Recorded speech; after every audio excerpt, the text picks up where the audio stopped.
You're listening to UCW Radio. In your face. What we got here is a failure to communicate. Oh, have I got your attention now? Greed, for lack of a better word, is good. You know what I mean? Money to be made in a place like this. Money never sleeps, pal. You're crazy. Don't run when you lose. Don't whine when it hurts. You know what it takes to sell real estate? It takes brass. I've fallen, and I can't get up.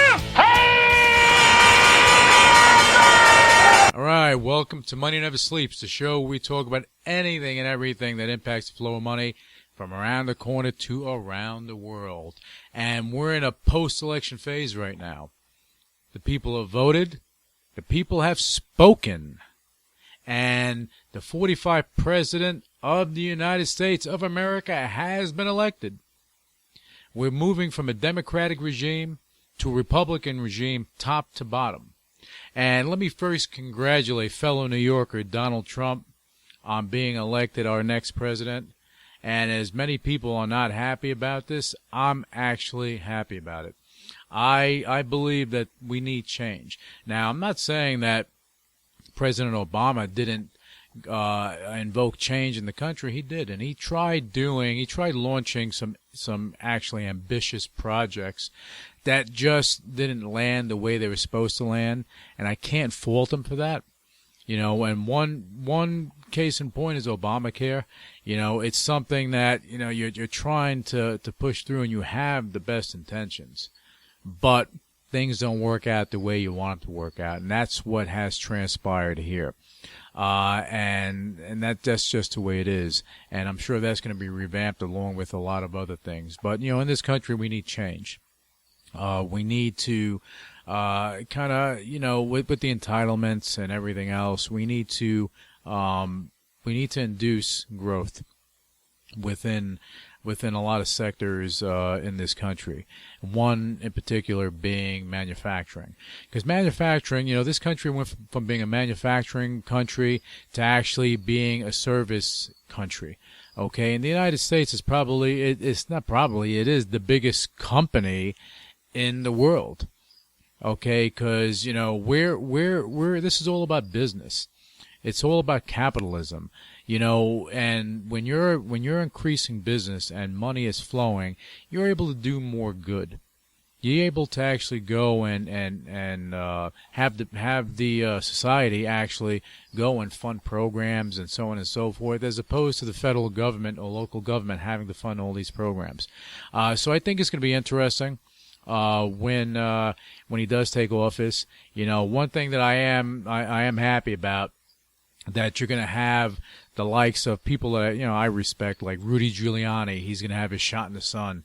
I'm happy about that. Lynn McMahon, she's going to have her shot in the sun, and she deserves it. She is a brilliant business mind, and a lot of people don't know that, you know, but she's pretty savvy when it comes to business, and she helped, and she was extremely instrumental, if not, you know, at the head of the deal of building the WWE to what it is today.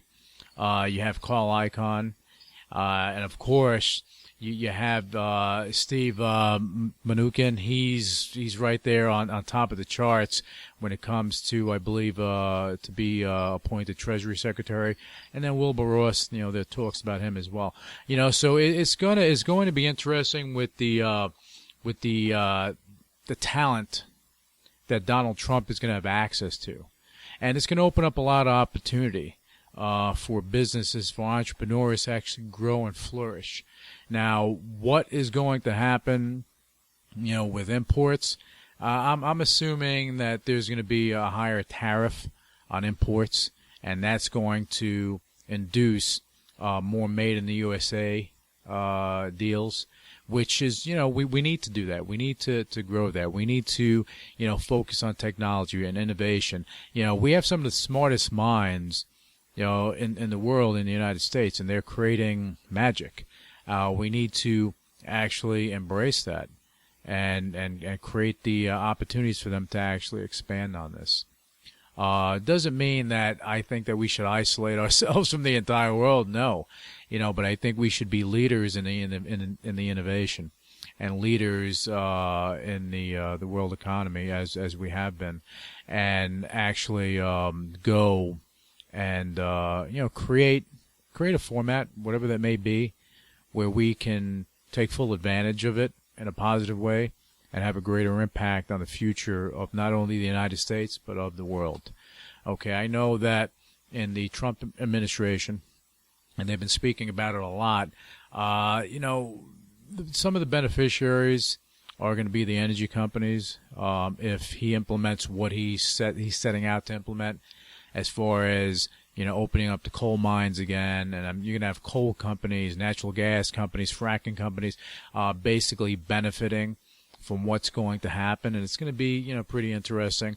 A big concern is for green technology, green energy. What's going to happen there? Honestly, I think that what you're going to see there is you may have less incentives, so you'll have maybe some green energy companies, some startups that are coming out. They may not get the incentives that companies right now are enjoying. So that may be a little pin in their balloon. But all in all, I don't think that it's going to stop what's going to happen as far as the innovation for the future. Solar is, green energy is needed. Okay, and solar is going to be a very important part of what happens in the world. And solar manufacturing, solar panel manufacturing, and other green technology manufacturing is going to be important. They're going to be key with what we're going to be doing here in the United States. And I can talk about this all day and night because we're actually involved in that arena, and that's just for full disclosure. And I'm happy with what's going to be happening over the course of this administration, the Trump administration, because I believe it's going to open up again opportunities for entrepreneurs to actually become innovative and grow, and have the outlet to actually expand their business. And I'm sure there are going to be incentives for this growth, because as the country goes into change, the United States has the worst infrastructure in the world, and I've traveled all over the world, and from potholes, this, that, it's horrible. So with that infrastructure program, hopefully that does get implemented, which I'm sure it will be, knowing Donald Trump, basically you're going to have a lot of jobs being created, infrastructure in the country getting stronger, and making the United States just, again, continue to be the most desirable place in the world to be. And I believe that when you give people, anyone, the opportunity to earn a living and take care of their family and live a decent life, they're going to work harder, and they're going to appreciate it, and it's going to help build communities, and that's a big positive. Okay, so with that said, I'm looking forward to what Donald Trump, or President-elect Donald Trump, is going to do. One thing, if I could say something on that, as he's choosing, his cabinet, and he's choosing, certain people to be on his dream team, what I think Donald Trump should do, is actually he should take a look at Lynn Tilton. Okay, as a woman to have in Washington, and the reason I say this is because she has done so many amazing things in business, from helping companies that would have been out of business, taking them, restructuring things in a financial way, but to allow them to live and keep people's jobs alive. Okay, and she's done that time and time and time again. She doesn't get enough credit for that, and I think that President-elect Trump should actually look at Lynn Tilton and what she's done, and maybe have her on his team to help induce growth in this great nation. You want to make America great again? You want to keep America great? We need people like this, because she knows how to create jobs. She knows how to inspire entrepreneurship. She has her own style. She's not a puppet. She has her own voice. So I think that she would make a great addition to, as far as a leadership role, in the Trump administration in some way. And this is just my opinion, but I think that it may be interesting enough. Okay, and also, you know, as you're looking at things, you know, I one thing that I find, you know, for me, I just find to be amusing, is that we have a process here in the United States when a president is elected. You go through the primaries, you go through all these election processes to get to the finish line. And President-elect Donald Trump went through everything, every hoop, every hurdle, every wall. He either jumped over, broke through, went through it, but he got to the finish line. And it's ridiculous that you have protesters out there, you know, that are out there protesting that he got elected. Okay, it wasn't that he won by a vote or 1,000 votes. He won by a large margin. So how can you go and protest about something like that? Yeah, you know, this is America, freedom of speech. You get to voice your opinion. I get it. You know, I remember being down in Liberty Park in New York City one day, and I was just out there because I had a meeting, and I was walking around, and I love taking pictures as I'm walking around, especially when I'm at home and I'm walking around New York City taking pictures.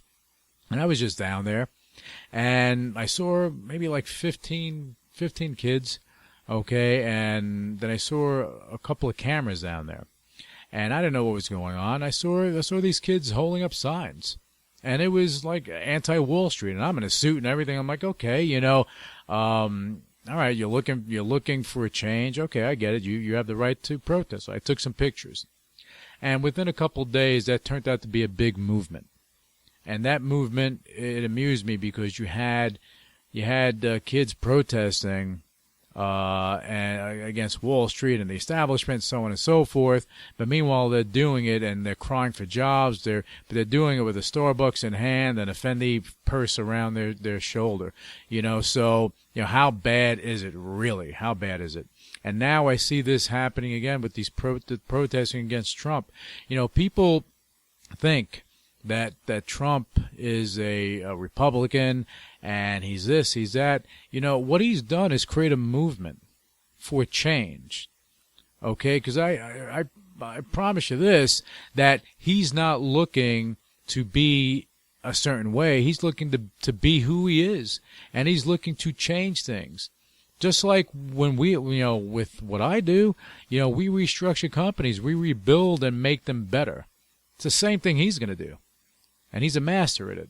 You know, so if for those that are protesting, you know, I understand and I appreciate your passion, you know, for wanting Hillary Clinton as your next president, but it didn't happen. So you have to get behind what is in front of you for the better of this country, because this is going to be change, and you may be pleasantly surprised. You're not going to get everything you want, but you'll probably get some things that you didn't expect. And that may be a good thing. But we will tell. I mean, we will see, and time will tell. And we will know as time goes on. Okay? So, anyway, with that said, you know, I think that the market, you know, there are going to be a lot of opportunities that are going to come up. You know, I look back to the Reagan era when everything exploded because of the changes that he invoked. And it's going to be interesting because if President-elect Donald Trump does invoke certain changes that'll make this country stronger, which I'm pretty sure that is exactly what's going to happen, it's going to make things very interesting. And it's going to create a lot of opportunities for a lot of U.S.-based companies. And it's going to create a lot of opportunities for companies overseas to actually work with U.S.-based companies. So you're going to have a lot of things going on. Now, I can't comment about building a wall or all this other political nonsense because I don't like talking politics. I do like talking business. And as far as business goes, I believe that Trump is good for business. Trump is good for this country at this point, and so that we can restructure and rebuild and make things better. Make things better. We've had a decent run in certain areas, but certain areas have fallen apart. So let's see what happens. Let's see what happens. Okay. Anyway, that's my input on this episode of Money Never Sleeps. Looking forward to speaking with you guys again. We're going to feature some stocks that we may see having an ancillary benefit come the new year. But right now you have a lot of things in flux. You're going to have a lot of trading opportunities for investors. You have to see where you want your money to sit for a while. Okay, for traders, they can have a field day because you'll have stocks going up and down, this and that. And the one thing I can say, too, that I want to say, people looking at oil, over the past couple of days, oil keeps spiking up. It has a trading range between 40 and 50, more or less. It's going up and down. Don't let the head fake get you. Because as quickly as it goes up, and it's amazing how oil goes up $3, $4, $5, okay, and then it drops right back down, because that spike up is not real, okay? That is just, the movement. I don't want to say what I really think it is, but the movement to me is not sustainable. Okay, let me put it that way. It's not sustainable. So you have oil go up and oil go down. But when you have that spike up, oh man, I mean, to me, that's it's going to come back down.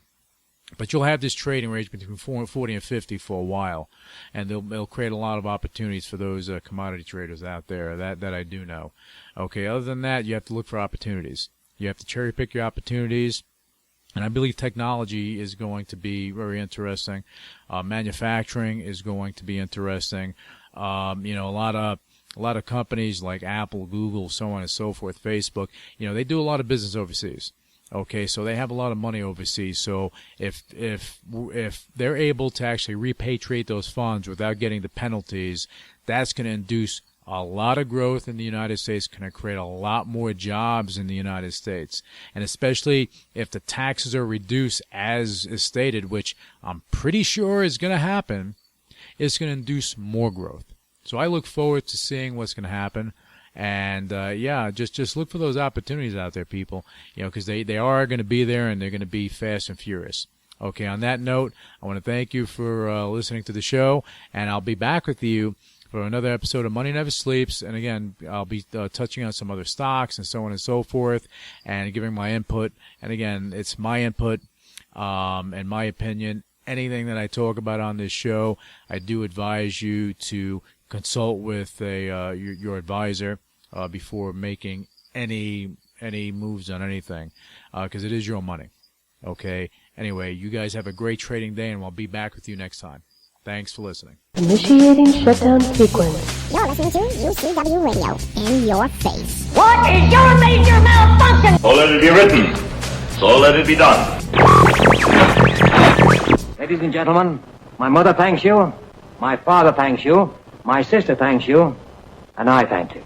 All opinions expressed by Louis Velazquez on the Money Never Sleeps radio show and its website are solely his opinions and do not reflect the opinions of the UCW radio show or their parent company or affiliates, and may have been previously disseminated by him on television, radio, internet, or another medium.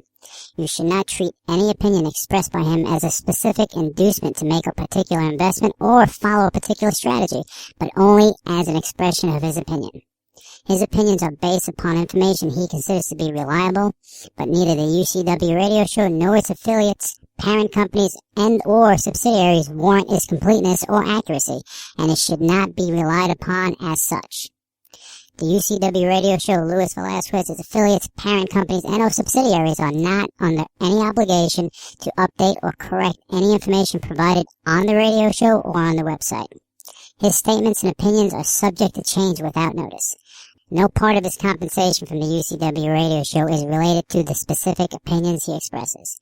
Please read the full disclaimer on MoneyNeverSleepsRadio.com.